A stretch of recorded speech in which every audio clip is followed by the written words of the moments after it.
कल्याण डोंबिवली महानगरपालिकेच्या निवडणुकीमध्ये महायुतीने दणदणीत यश मिळवलं आणि या यशानंतर 100पेक्षा जास्त जागेवरती विजय मिळवला व या विजयानंतर डोंबिवलीमध्ये मोठ्या प्रमाणात भाजप आणि शिवसेनेकडनं बॅनरबाजी करण्यात आली आहे। एकंदरीत पाहायला गेलं तर शिवसेनेच्या बॅनरवरती स्वर्गीय बाळासाहेब ठाकरे, त्याचबरोबर धर्मवीर आनंद दिघे आणि त्याचबरोबर उपमुख्यमंत्री एकनाथ शिंदे, खासदार श्रीकांत शिंदे यांचे फोटो झळकवत या ठिकाणी दिघे साहेबांच्या ठाणे जिल्हा शिवसेनेचा बालेकिल्ला अशा आशयाचे बॅनर जे आहेत ते शिवसेनेकडनं लावण्यात आलेत। तर दुसरीकडे पाहायला गेलं तर भाजपकडनं देखील बॅनरबाजी लावत शक्तीप्रदर्शन करण्यात आले। त्या बॅनरवरती भाजपचे प्रदेशाध्यक्ष रवींद्र चव्हाण यांचे फोटो झळकत असून त्यावरती गुलाल आपला 24 तास 365 दिवस आपला माणूस आपला दादा अशा घोषणा देणारे बॅनर त्या ठिकाणी झळकवण्यात आलेत।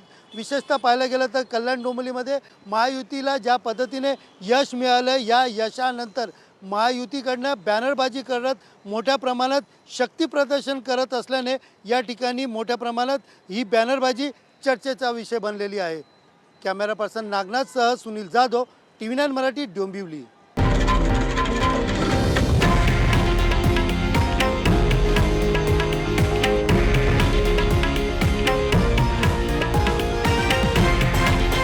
हे आहे देशातील नंबर 1 न्यूज नेटवर्क आणि आपण पाहत आहात TV9 मराठी, एकमेव।